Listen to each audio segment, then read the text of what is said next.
O negócio é o seguinte, sejam todos muito bem-vindos. Mano, tá com medo? Medo, eu tô apavorado, já desde que começou.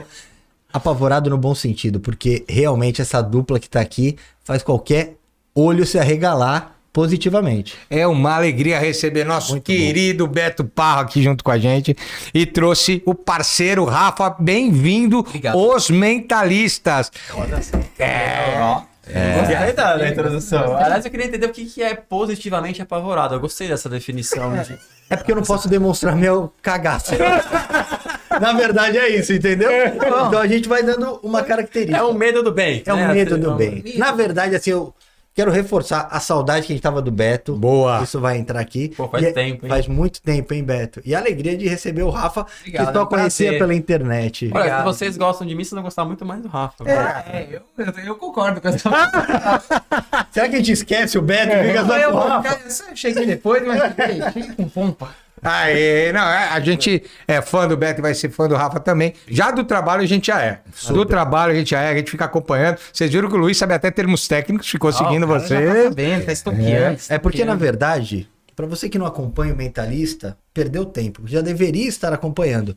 Isso não será mais um podcast, será uma sala de... Experimento. Aguardem, aguardem. Queridos, primeiro, obrigado por aceitarem nosso convite. Vieram de São Paulo, estão aqui e a gente vai falar um pouco dos mentalistas, mas antes, vamos começar com a pergunta-chave do programa. O negócio é o seguinte: quem são os mentalistas? E aí eu tô falando do Beto, tô falando do Rafa. Tá bom. Vai lá, Betão. Eu começo? Começa. Bom, eu sou uma das partes. Achei que você ia falar, eu sou Humberto. Eu sou Humberto. Do Humberto. A proposta do meu nome é Humberto, é Beto de Humberto. Eu sou psicólogo de formação, além de ser mentalista, né? A gente acabou se enveredando para o mentalismo depois da graduação. Eu me formei na PUC de São Paulo e quando eu me formei, eu fui trabalhar com recursos humanos. Então, minha carreira, aliás, foi onde nos conhecemos, né? Minha carreira inicialmente era com desenvolvimento, principalmente mais trabalhando com desenvolvimento de pessoas, com treinamento, educação corporativa. Depois enveredei para temas de cultura, mas fiz aí uma jornada de uns 10 anos trabalhando em empresas. Trabalhei na Ultragaz, depois trabalhei na Volkswagen, fui para consultorias. E aí um belo dia eu decidi trabalhar solo, né, empreender. Então aí abri uma consultoria para trabalhar ainda com foco de cultura e gestão comportamental em geral, né? Que é onde eu me especializei e o Rafa também.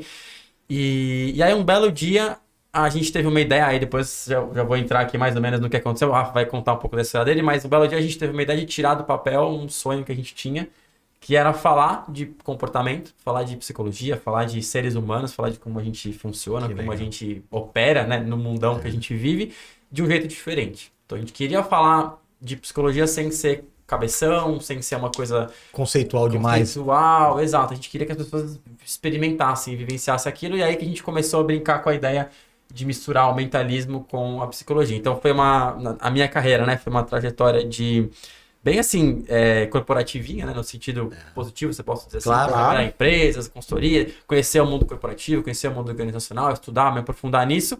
E aí, o lado que eu tinha artístico, que estava sempre ali presente, de repente ele tomou conta e aí acabou que toda a minha bagagem corporativa hoje ela é muito importante para mim porque ela ajuda a estar nesse contexto, né, e trazer, entender o que está rolando ali do outro lado, mas no fundo hoje eu estou muito mais no chapéu mentalístico da coisa que é basicamente artístico, né? Perfeito. Tem entretenimento também, né? Total. Também. Total. Legal.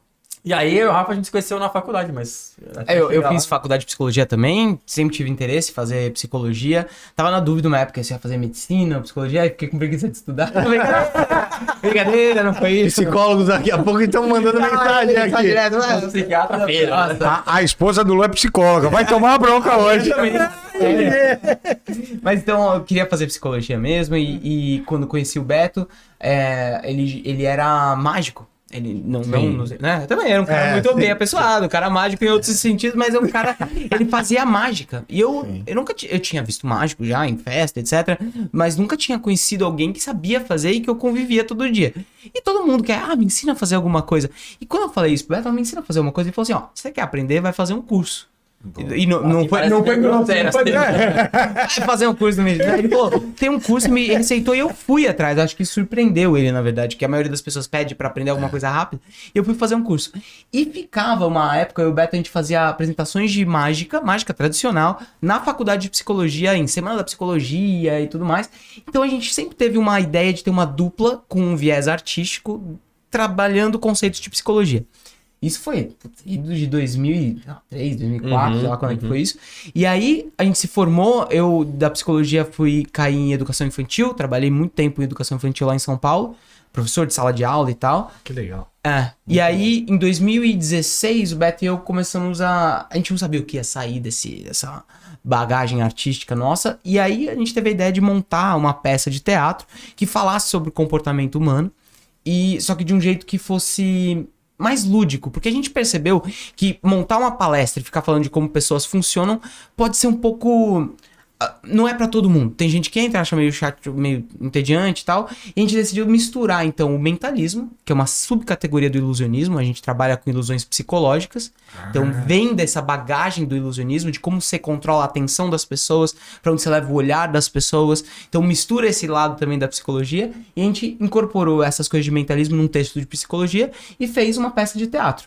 E dessa peça de teatro se vieram os mentalistas com o tempo. Isso foi em 2016, a gente chamava Mistérios da Mente. E aí a gente tinha muitas inspirações lá fora, né? Tem um cara que a gente é muito, muito fã, que é o Darren Brown, vocês devem ter ouvido falar dele. Ele tem um especial no Netflix. Ele é o melhor mentalista do mundo, assim. Ele é um cara, eu acho, pelo menos. Ele é um cara muito super inteligente, os textos dele são brilhantes, é artístico, é bonito, sabe? É poético. Que faz na rua também? Faz intervenções na rua também. Acho que eu vi alguma coisa assim. E aí a gente tinha algumas inspirações lá fora, aqui no Brasil muito pouco. Claro que tem alguns, mas a gente não acabou pegando mais de fora. E aí, quando a gente fez o Mistérios da Mente, era pura realização pessoal. Eu tava ainda trabalhando, né, com a minha consultoria, o Rafa tava ainda dando aula. E a gente pegou uma sala de 50 lugares do Teatro Augusto, era uma sala experimental. Aí a gente mesmo produziu tudo, né? Vocês investiram nisso? Sim. Mas era uma coisa assim, vamos ver o que dá. A gente comprou, assim, investimos pouco. A gente alugou meio que a sala experimental lá do Teatro Augusta. Imagina, a gente bateu na porta, a gente é psicólogo. A gente tem uma peça que a gente montou, dá pra fazer aqui. E no começo, algumas salas nem eu digo investimento, assim, não foram eles que chamaram. Vocês não, a gente não tinha nada. Que legal, velho. E aí era aquela coisa, convida o vizinho, convida o tio, convida o pai pra vir assistir. Um grande amigo nosso de Santos, inclusive, que falou pra gente, a gente queria fazer, a princípio, uma sessão só, e a gente queria alugar um salão, algum lugar pra gente se divertir.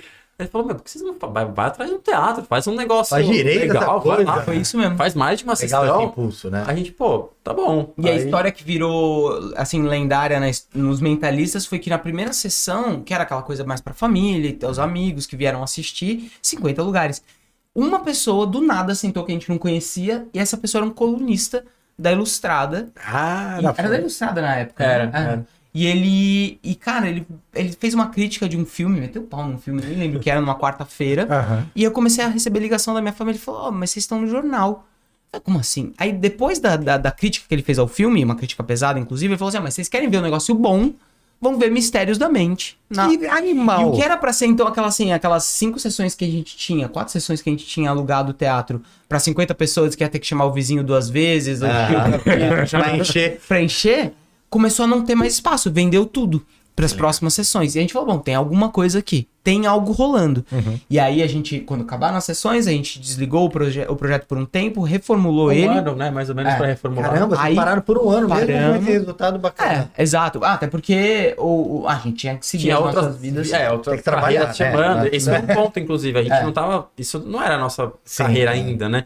E aí a gente ficou um ano e pouco reestruturando, aí sim a gente reescreveu o texto, a gente buscou um teatro maior, uma estrutura maior, aí a gente estreou, chamava Inconscientemente, foi o segundo espetáculo que a gente estreou. Esse sim tinha uma boa estrutura, a gente foi fazer uma preparação de palco, preparação de voz, curso de improviso, aí sim a gente entrou mais na preparação de ator. Ficou mais profissional, né? Assim, sem perder a informalidade que é o que a gente valoriza. E aí, o Inconscientemente ficou 1 ano e meio em cartaz, em São Paulo. Também era pra ser, 7 sessões e virou 1 ano e meio em cartaz. Público. E no final de algumas sessões, algumas pessoas trabalhavam em empresas e falavam pra gente, vocês não querem apresentar essa peça, esse texto na nossa empresa. Tem uma convenção de vendas. Eu queria muito que a galera, os consultores comerciais, a gente fala muito sobre né? decisão e escolha. Como é que pessoas fazem melhores decisões? Como é que pessoas escolhem as coisas? Os viéses inconscientes das escolhas. E a gente mostra isso no palco, por ilusões psicológicas, né? E aí as pessoas queriam que a gente trabalhasse isso. O Beto estava na consultoria. O Beto tem uma coisa muito legal, aproveitar que vocês estavam com saudade dele também. O Beto, onde ele passa, ele deixa bons contatos. Sim. E ele causa boas impressões. Exatamente. Então as pessoas querem trabalhar com ele bastante. Então tinha um lado que ele falou isso pra mim, ele tinha um pouco de medo dos dois mundos se invadirem, né? A parte da consultoria, trabalhando em empresas, com os mentalistas trabalhando... Que é uma preocupação o válida, né? Que muito, poderia ter uma... Muito. O lúdico não é sério. Esse é um grande ponto. E o Beto sempre foi um cara muito sério, bem jovem. A gente conheceu o Beto bem jovem, porque a gente não era velho assim, né? A gente também vai envelhecendo. É a ação do tempo. É uma grande ilusão. E sempre com projetos muito parrudos. Quando a gente vai trabalhar na Volkswagen, é um trabalho de visão para 8 anos, planejamento estratégico, e o Beto ali sustentando tudo isso. Eu acho que essa tua fala é uma fala muito pertinente. E aí, quando vocês olham para isso, falam assim, quando é que deixa de ser só a arte, né? Tipo, vou para Santos vender minha arte na praia vou viver da minha arte. Exato. Quando é que quando começa a aparecer essa coisa das empresas e tal? O teatro é uma carreira muito difícil no Brasil, né? Então, assim, ganhar dinheiro, viver a vida de teatro é uma coisa muito específica para poucas pessoas que conseguem. Ou você é um ator global, ou você tem uma superprodução, ou você tem uma produção lei de incentivo que ajuda bastante. Ou você é um baita de um stand-up comedista, né? Não sei se esse termo existe. É um dos top 10, né? Sim. Fora Então isso, você pode viajar sozinho, sem produção. Então, o que vem de venda de ingresso vem para você. A gente tem uma produção seca, assim, enxuta, quero dizer. Exato. Mas é muito difícil botar bunda na cadeira, sabe? É um país que a cultura é um desafio. Muito, cara. Muito. Ir ao teatro não é um hábito prática do brasileiro ainda, infelizmente. Mas acho que talvez esperamos que melhore, né? Mas pra gente, a virada foi quando a gente começou a entender que isso tinha espaço no ambiente corporativo. E eu sempre lembrava muito do trabalho de vocês quando a gente tava fazendo isso. Porque eu pensava assim... Caramba, as empresas precisam disso, né? A gente tá fazendo uma coisa aqui que pode ser muito legal levar para esse ambiente, mas ao mesmo tempo, será que as pessoas vão entender que o que a gente tá fazendo, né? Será que aquela mistura, uma vez falaram assim, trabalha com o que você ama e nunca mais ame o que você amava antes.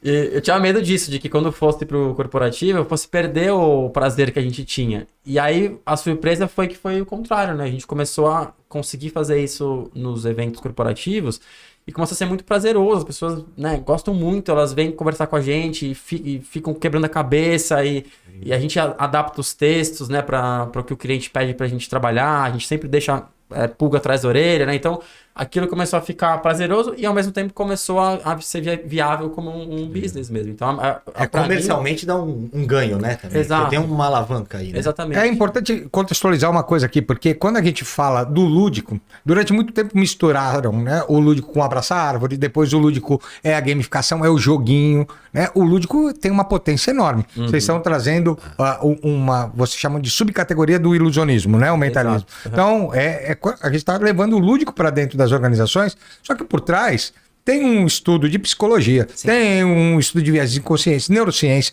tá tudo aí atrás. Tem know-how de negócio, de administração. Porque muita gente fala, vou abrir um negócio do lúdico e acha que é o jogo que vai fazer a diferença, que é a mágica que vai fazer a diferença. Não é isso, tem toda uma estrutura para chegar onde vocês chegaram. Vocês fazem educação lúdica de verdade. Se após voltar, um spoilerzinho, vocês vão ter que dar aula lá na pós junto com a gente. Demais. Já é um convite em público que é para não negar.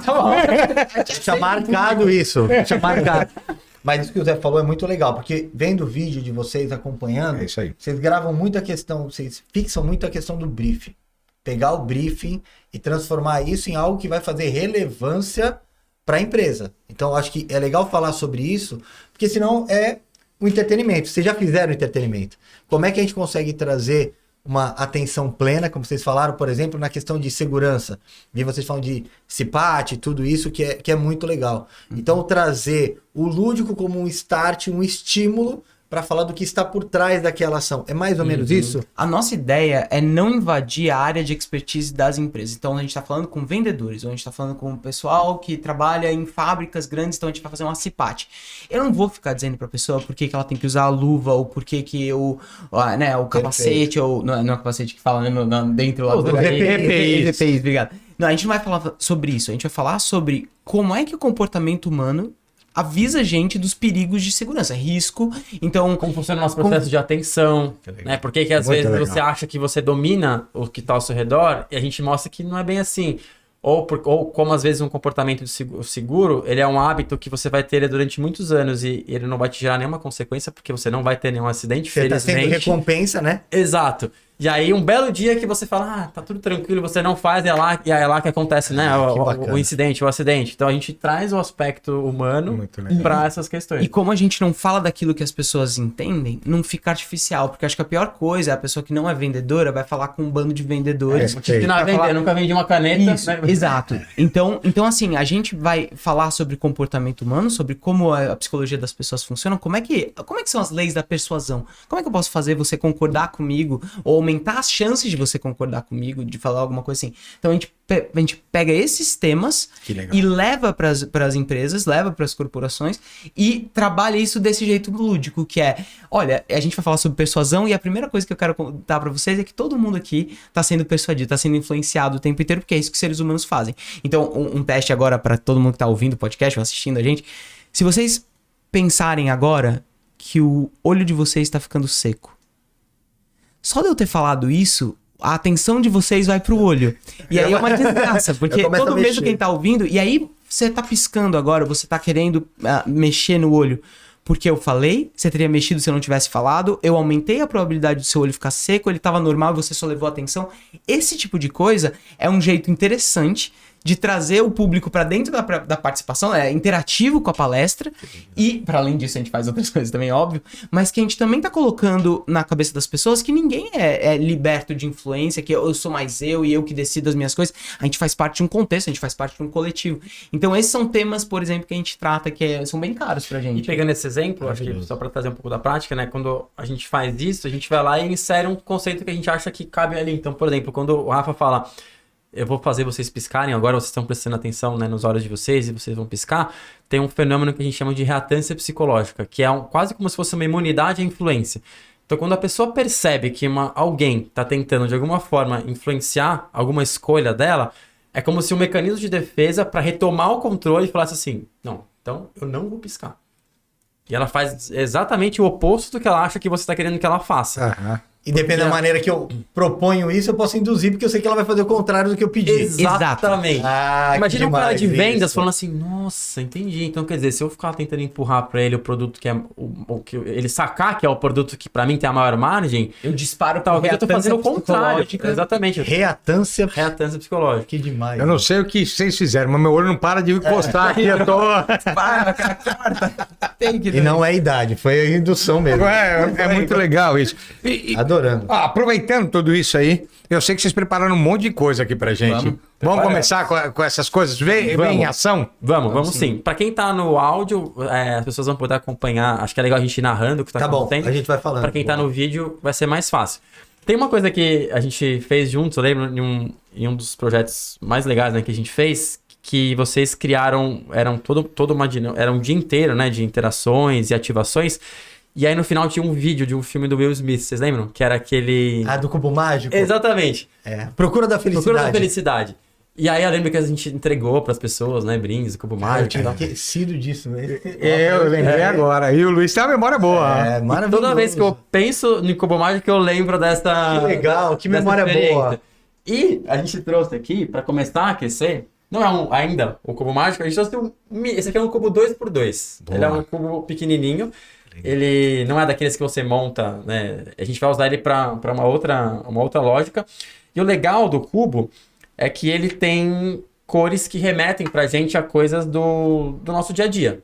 Né? Então, quer falar um pouquinho das cores? Sim, tem uma parte da psicologia que diz da teoria psicológica das cores, que a gente acha que é um pouco... Ela não é exatamente uma teoria abraçada pela ciência. Ela é uma teoria meio generalista, padrão, que o Beto e eu gostamos de brincar com ela, nem sempre a gente acredita totalmente nela. Mas a gente sabe que na cultura, algumas cores são usadas para determinados sinais, para evocar determinadas emoções e outras para outras emoções. Então, se a gente pegasse, por exemplo, o azul, né? A gente sabe que o azul, para vocês dois, o que traz azul para vocês? Tranquilidade. Tranquilidade, costuma ser uma coisa mais de profundidade. É aconchego pra mim. Aconchego. Então, e a gente pode pensar como o azul dificilmente ele vai ser uma cor gritante, alguma coisa que, se você tem que trazer um personagem em tela, tô pensando em filmes de ação e tal, você não vai trazer um personagem azul como sendo um agressivo. Não. Deve ter alguma exceção, porque no final das contas não é uma regra dura. Mas já o vermelho, se for para pensar, o vermelho sim. O vermelho pode ser tido como uma cor um pouco mais ativa, uma cor que desperta um pouco mais de alerta na gente. Energia, boa. Mesmo como o amarelo, também uma cor mais... São as cores quentes versus as cores frias. Quando eu falo verde, por exemplo, para vocês, o que vocês pensam verde? Pra mim, natureza. Vem uma coisa de esperança. Assim. O nosso logo tem azul e verde, então são duas cores que a gente legal. gosta muito. Sim. E o que a gente queria brincar com vocês é o seguinte: existe um processo que vocês conhecem, provavelmente as pessoas que estão ouvindo a gente também conhecem, chamado condicionamento, né? Então, o condicionamento tanto clássico quanto o condicionamento operante, que são os dois que basicamente operam no nosso dia a dia, eles fazem com que estímulos que aparentemente poderiam ser neutros, por exemplo, uma cor branca, ele se transforme nesses símbolos que vocês acabaram de falar. Então, quando vocês dizem assim, o azul me remete à tranquilidade, é como se fosse um processo de condicionamento que ao longo da sua história de vida, o azul ele esteve presente em situações relacionadas à tranquilidade. A gente vai tentar, então, de alguma forma, ler em vocês o que essas sensações estão brotando em vocês quando vocês virem essas cores, sem a gente saber quais são as cores, tá? Então, a brincadeira é o seguinte. Zé, pega aqui esse cubinho. Ok. Então, dá uma olhada em todas as cores, se familiariza com elas. Não precisa decorar nem nada. Tá bom. Saber se são Beleza. Tá. Você vai fazer o seguinte, a gente vai virar... Ou pode pôr embaixo da mesa? Aí. Você vai manipular ele até ficar a cor que você quer pra cima. Você vai poder ver ela no topo do cubo.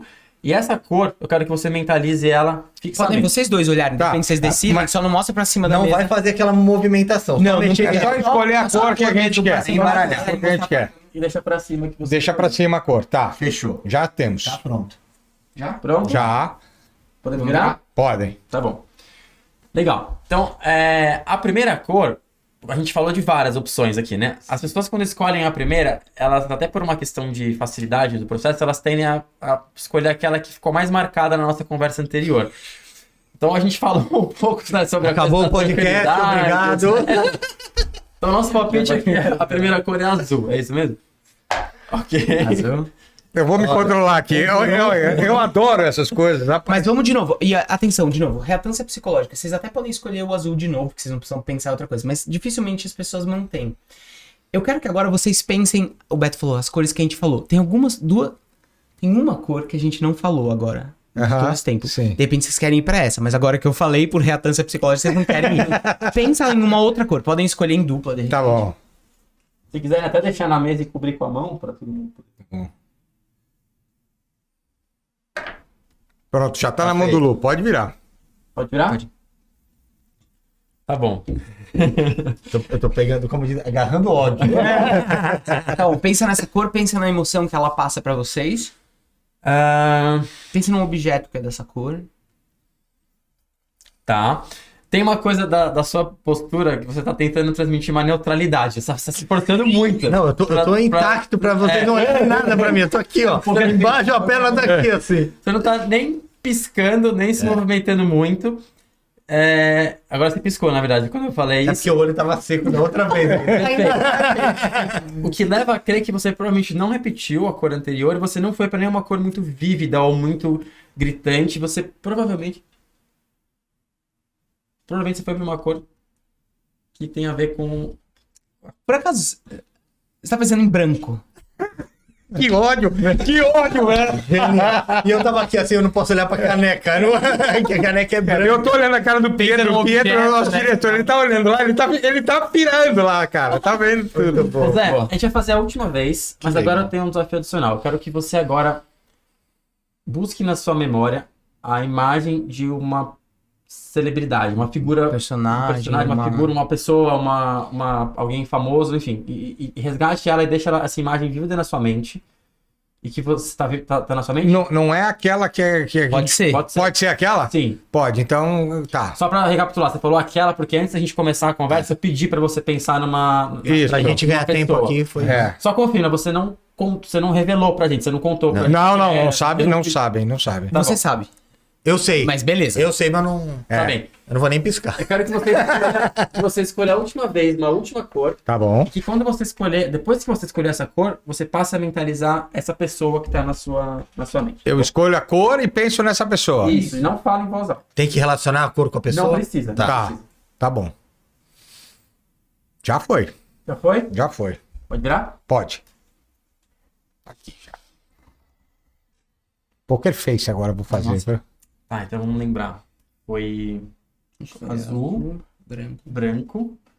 E uma personalidade com uma cor. Eles podem ter repetido alguma das duas, ou eles podem ter completamente inovado, pensado numa coisa totalmente diferente. Dificilmente as pessoas repetem as escolhas. Eu acho que vocês não repetiram. A gente acha que vocês não repetiram a escolha, vocês inovaram na escolha. Zé, pensa num objeto que tem essa cor. Tá. Tá. E agora, diz pra mim, não verbaliza, tá? Com a sua voz, mas grita na sua mente se essa pessoa que você tá pensando, ela é uma figura mais masculina ou mais feminina, no sentido de se é um homem ou se é uma mulher. Então, desse lado aqui seria homem, desse lado seria mulher, tá bem? Homem aqui, mulher, é homem, ok? Então, não responde. É Desgraça. homem e é uma cor diferente do que eles pensaram antes. Desgraça, rapaz. Aham. Vocês estão Lu, vendo? posso pegar seu caderno emprestado? Pode, claro.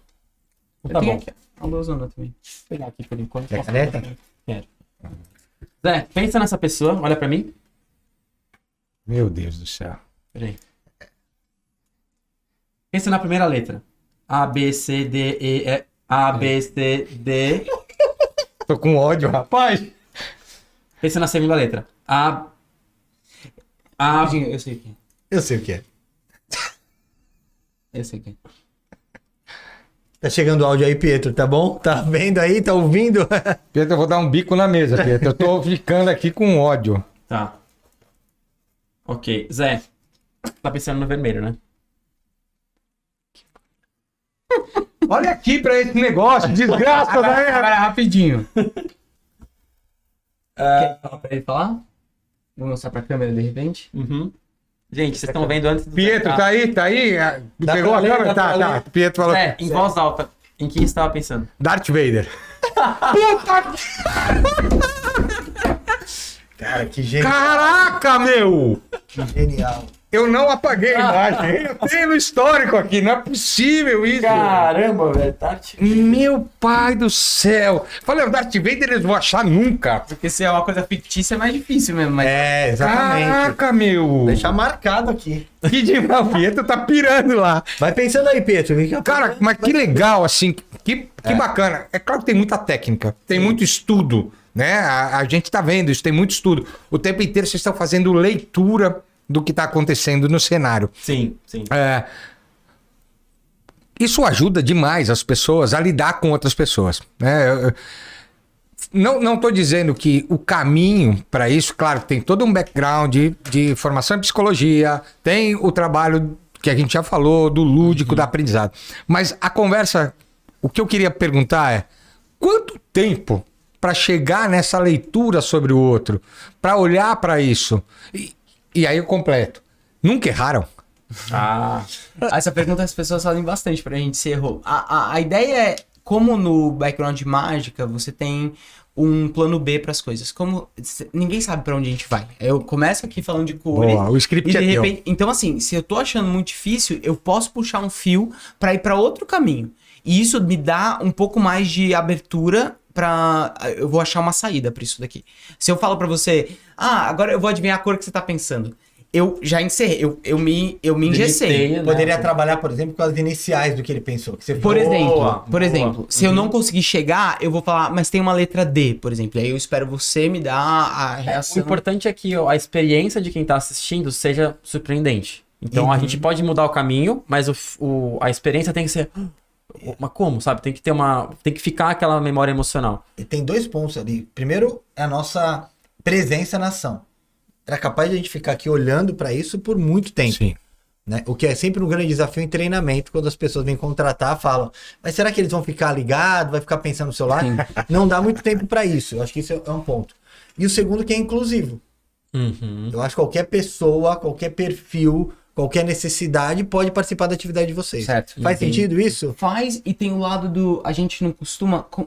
A gente nunca vai dizer como a gente faz o que a gente faz. Então, o legal, tem uma conversa pós-evento, que as pessoas ficam jogando ideias e teorias de como é que a gente faz. Não, claramente tinha um espelho atrás. Óbvio que... E o legal é que essas conversas, elas dizem muito de quem é cada um. Então tem os mais céticos, tem os mais crédulos, e como essas duas dinâmicas e todas as gradações entre eles discutem.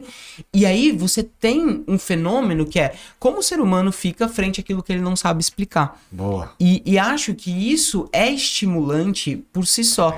Então, quando você tem um treinamento que pode ser mais entediante, quando pode ser... Você tem a dúvida dessas pessoas, um conteúdo mais denso, a própria presença do mentalismo estimula as pessoas a ficarem... As pessoas ficam ou de cabeça quebrada e querem ficar discutindo e querem discutir com a gente o que está acontecendo. Então, assim, isso é um trunfo da arte do mentalismo, que é não deixar ninguém muito parado, sabe? Assim como quando vocês trazem a educação lúdica, o cara que tá lá tentando... Eu me lembro dos exercícios, né? O cara tá tentando...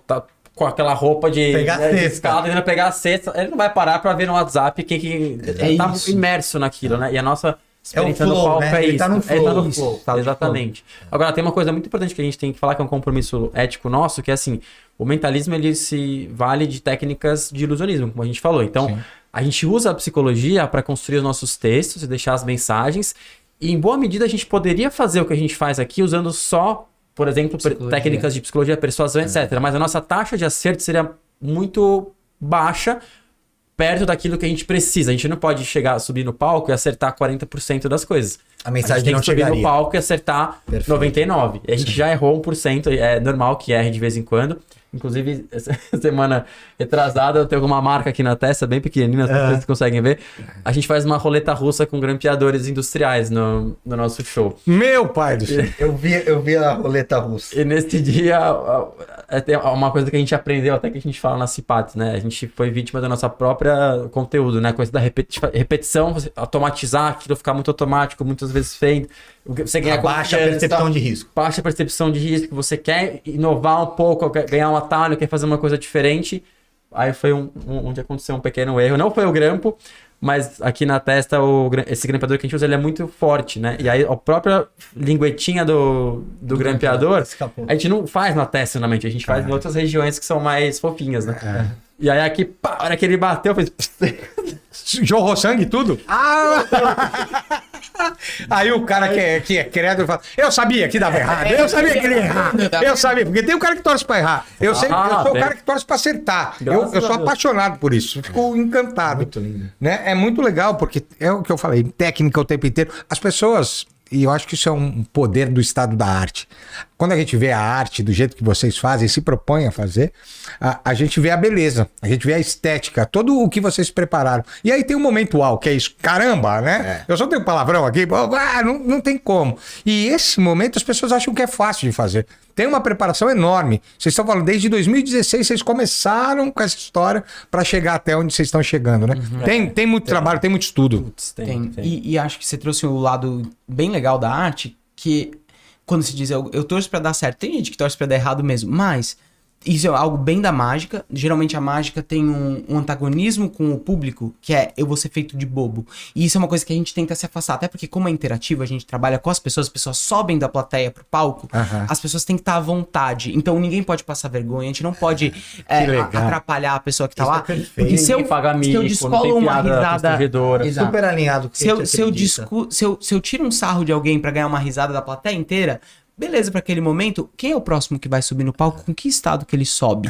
E os próximos depois? E a mesma conexão que ele quer com a gente, né? A gente precisa poder olhar, o cara precisa tá com a gente ali. Tá ali com você. Quebra valores, né? Também. Isso. Quebra os teus valores. Total, no nosso caso, principalmente. E eu fico imaginando, imagina você vai assistir uma peça de teatro e Romeu bebe lá, o veneno morre e alguém, todo mundo tá chorando no teatro e alguém grita, mas é um ator, isso tá no teatro. Por que você vai querer quebrar? Todo mundo sabe, mas uma vez que a pessoa embarca na jornada da arte, você passa a ver os valores estéticos e tal, tem uma entrega que precisa da plateia entregue pra gente também.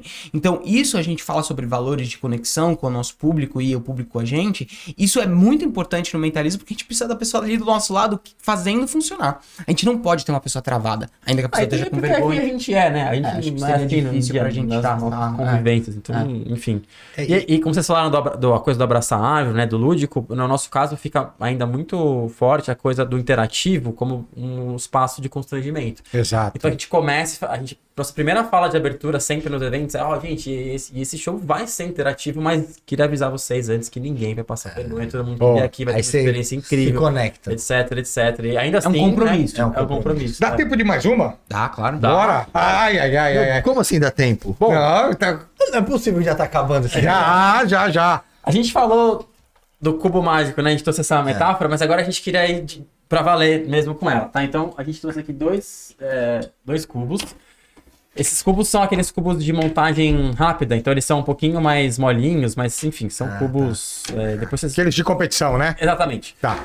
E a gente usa o cubo para usar uma metáfora, a gente usa ele como um símbolo. Quando a gente fala no cubo mágico, pensa vocês que estão aí ouvindo e vocês aqui, que palavras vêm na cabeça de vocês? Que sensações? Infância, pra mim. Anos 80. Infância, anos 80. Desafio. Desafio. Boa. Vocês sabem montar cubo mágico? Não sei. Eu já montei, mas faz tempo que eu não Eu não monto. sei. Eu não sei. É um gap. Não. A gente a gente acredita, né, que esse símbolo aqui, para a maior parte das pessoas, assim como era pra gente, ele tá associado a desafio, mas também tá associado a um pouco a frustração, a tentativa e não conseguir. Eu já tentei várias vezes, eu tinha tentado várias vezes, nunca tinha conseguido, eu ficava com raiva, eu tacava o cubo, queria soltar as pecinhas. Eu vi alguém montando e falei, mentira, como é que pode a pessoa montar isso e tal? E aí um belo dia, a gente teve essa ideia, isso faz uns 3 meses, né? Uns 4 meses. A gente tava batendo papo, eu falei, você vai montar esse negócio? Eu tava com um na mão, ele falou, não, nunca montei, nossa, eu odeio isso. Eu falei, nossa, eu também odeio. Aí a gente começou a falar, não, por que a gente se sente assim, né, em relação a isso? E a gente falou, vamos montar esse negócio, a gente vai aprender a montar esse negócio aqui e vai ser agora. Vai rolar. Aí a gente fez o que qualquer pessoa faz hoje em dia, sensata, fomos no YouTube. Lógico. Pesquisamos, né? Aí a gente achou curso, né? Que ensina a montar e tal. E aí a brincadeira é o seguinte, tem um conceito que a gente gosta muito, e é muito atual da psicologia, que chama flexibilidade psicológica. Vocês devem já ter ouvido falar. Que é uma forma diferente de você se relacionar com as suas crenças. Então, aliás, só vou fazer uma intervenção. Claro. Tem um autor chamado Leonardo Mlodinov, não sei se... ele, né? E no último livro dele, O Pensamento Flexível, ele fala do gen que foi descoberto pelos neurocientistas que a gente tem de criatividade. D4DR. Esse é um gen de criatividade. Que incrível. A gente até então, criatividade estava fora, né? Era algo que a gente ia desenvolvendo e tal. É genético, porque a gente, enquanto espécie, a gente precisava da criatividade todos os dias. A gente foi se afastando disso. É muito legal, vale a pena. Ele é um físico, não é? De formação. Ele é matemático, ele tem 2 doutorados, um PhD em matemática e um PhD em neurociência. E tem uma coisa muito legal dele, ele também era roteirista do MacGyver e do... não Star Wars, o outro, Star Trek. Ele também contribuía para algumas coisas. Que legal, não sabia desse outro background. Mas enfim, era só porque me lembro disso. Eu não sei se tem a ver flexibilidade psicológica com a cognitiva. Sim, faz uma relação cognitiva. E tá dentro das funções executivas. Ou seja, a gente precisa ter para lidar junto com memória, junto com processo inibitório, que é viver em sociedade. Então ela não é puramente uma competência a ser desenvolvida. Pode desenvolver, mas ela é uma função executiva, que faz muito sentido com o que você trouxe. Então, ela é funcional para a vida em todos os contextos, né? O autor que a gente estuda muito, que é o Steven Hayes, ele é um cara que a gente chama das terapias contextuais, né, da psicologia. Ele, quem está ouvindo, né, buscar uma definição ou da flexibilidade cognitiva ou psicológica, basicamente o que ele fala é o seguinte, é você conseguir auto-observar as suas crenças e você entender que, por mais que elas estejam ali, elas não precisam controlar o seu comportamento. Perfeito. Então, a nossa crença de que a gente nunca ia conseguir montar um cubo mágico, a gente permaneceu com ela durante muito tempo. Profeta autorrealizador. É isso, é tipo isso. Mas a gente ficou guardando ela e falou, tá bom, fica aí, obrigado, eu sei que você está querendo me proteger de uma frustração e tudo mais, mas fica aí um pouquinho que a gente vai experimentar. Então é como se a crença estivesse lá, você carrega ela e experimenta mesmo assim. Mais flexível, não travado, né? Não engessado por ela. Exato. E para isso a gente vai precisar fazer uma reorganização aqui. Tá Você bom. pode sentar aqui. Troco com você? Troca com o Rafa. Vamos fazer uma mágica. Cortou! Mágica, eu também sei fazer mágica. Com a ajuda do Pietro. Lu, são 2 cubos, eu preciso que você misture. Então começa misturando esse, por favor. Vai levar jeito. Já vi que Aleatoriamente. escolhemos a pessoa Viu? apropriada aqui. Misturar e fazer bagunça comigo. Meu filho puxou. Nada, Lu é bem Agora organizado. não, peraí. Continua. Agora eu quero mais? que você faça o seguinte: coloca essas suas mãos pra trás e mistura um pouquinho Sem mais olhar. pra trás. Tem que olhar. Caramba. Mistura sem olhar. Ah, Quero ver Vai fazer pro currículo. Né? Continua. Vai misturando, tá ficando bom. Beleza. Continua. Vou te dar esse aqui também, tá? Peraí. Deixa eu trocar. Eita. Mistura esse aqui também. Vai dar bom. Eu já não saio disso aí, Aí, né? uns padrões aqui já. Sim. Tem padrões psicológicos aí. Você tá bem analisado hoje. Quando faz assim, o que quer dizer a pessoa? Quando você estiver satisfeito, você pode pôr ele na mesa. Ótimo. Olha, você consegue ver que ele tem aqui alguns padrões, algumas cores elas estão juntinhas ainda, outras estão completamente separadas. Você consegue ver que o center nunca muda, né? Então o center é por onde a gente começa a montar o cubo. E a questão é o seguinte, a gente achou que montar o cubo mágico era legal, a gente conseguiu aprender a montar ele em 1 mês, apesar da gente ter a crença de que a gente nunca ia conseguir montar. Mas o Rafa, ele aprendeu a fazer uma coisa diferente, ele aprendeu a montar o cubo mágico sem ver. Isso. E, Que é isso? e o recorde de montagem de cubo mágico dos velocistas é 3 segundos e 47 centésimos. E as pessoas, né, normalmente analisam o cubo antes e aí elas começam a montar e montam. São esses especialistas. A gente não é cubista, a gente é mentalista. Então a gente faz isso usando outros tipos de habilidades. No caso do Rafa, ele vai estar sem a visão, mas de alguma forma ele vai poder ainda assim sentir eu vou o soltar cubo um e fazer a movimentação. Eu consigo usar a memória também. Quanto tempo vocês acham que ele demora para montar esse cubo vendado? Eu acho que não vai dar tempo no podcast. Eu tenho quase certeza que não vai dar tempo no podcast. Não, eu gosto de você, mas aí é pedir demais. Ah, 1 minuto. O Lu 1 falou 1 minuto. Pouco mais. Pouco mais. 3 minutos. 3 minutos. 3 minutos. Tá vendo? Vamos. Isso foi uma persuasão barata, né? Tipo, não, um pouco mais. Aí, 3. Tá bom. Tá bom. 3 É minutos. facinho. Você tá com o seu cronômetro aí, né? Ó, bora. Zé, você vai ajudar aqui o Rafa no processo de vendagem. Aqui a gente trouxe 2 moedas grandes. A gente já tentou vendar de todos os jeitos, as pessoas cada Sempre vez mais desconfiam. desconfiam. Então, a gente Que vai começar isso, com gente? essa moeda aqui. É bom que é bom para o cabelo essa. Tudo bem, peraí que eu ajeito. Pronto. É escolha deles, tá? Não é a gente que trata mal o É convidado. bom dizer, ó, você pode vir aqui, a gente gosta de vocês. Meu Deus do céu. A Rafa tá aqui a segunda. Moeda e tudo, rapaz. Não gosto. E é um Zé, põe black essa tape, aqui, não é vai. um qualquer fita. Põe aonde? Vai bem no centro dos olhos ali. É isso. Foi sensacional. Aí. Tem só mais uma, só por desencargo ali. Meu pai do céu. Pra cima dessa. Vocês estão brigados, é isso? Não? Zé, aperta os olhos do Rafa, assim, vê se a moeda tá ali. Tá sim. Tá sim. Ok. Rafa, aqui a venda. Zé, ajuda ele, por Bem favor. feito. Falou pro meu olho ficar seco. Imagina quando tá o teu. A vingança. Aí. Isso aí. Beleza. Zé, dá uma olhada aí. Tá, perfeito. Tá ok? Ok. Perfeito.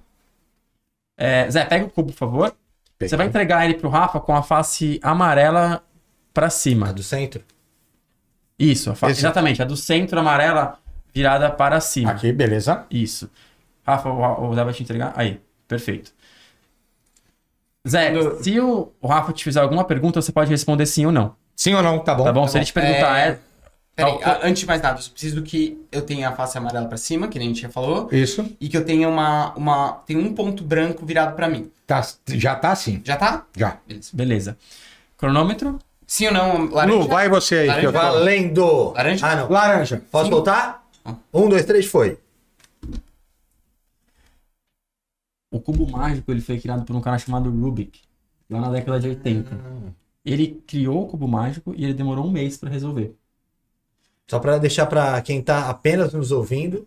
Então, o Rafa, nesse momento, tá vendado, tentando montar o cubo mágico. e o Zé não tira o olho 1 minuto do cubo mágico, já se desconectou do podcast. Gente, acabou. Eu tô aqui me divertindo. Problema de vocês. Quem tá vendo tá pirando. Nossa. São 43 quintilhões de possibilidades. A gente tem aí Cara, 6 que faces 3x3, né? E o que o Rafa tá fazendo, ele tá tentando resgatar na memória dele alguns algoritmos. Tem algoritmos que a gente decora para conseguir montar o cubo. Ele tá resgatando esses algoritmos e tá posicionando esses algoritmos em uma sequência que ele consiga executar se tudo der certo. Eu acho que tenho um fundo... Vem mais um. Tudo branco? Yes, Tudo branco. Sim. fundo branco. Para quem for se aventurar a montar, você começa montando o fundo branco. Essa parte de baixo é o seu ponto de partida. O Rafa já não conseguiu sabia fazer disso. isso. Existe um documentário no Netflix também sobre montagem de cubo. É bem legal a história. Inspira. Tô tentando lembrar aqui.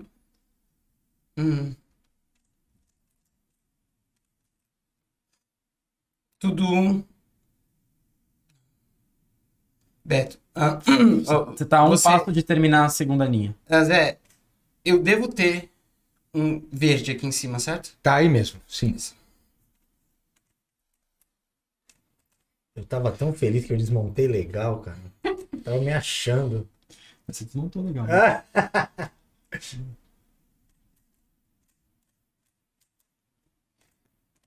Momentos de tensão aqui no estúdio. Um cara tá... Ai.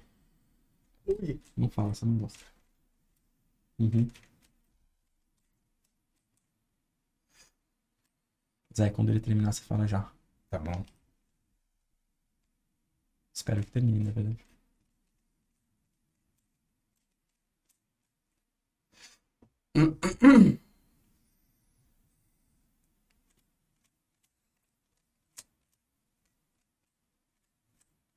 Acabou? Já! Yes! E eu tô torcendo aqui. Quanto deu? 2 minutos e 36. Caramba! Imagina as sinapses na Meu cabeça Deus desse do céu. homem. Que legal. Caraca, eu tô pirado. Agora depila a sobrancelha. legal. Então...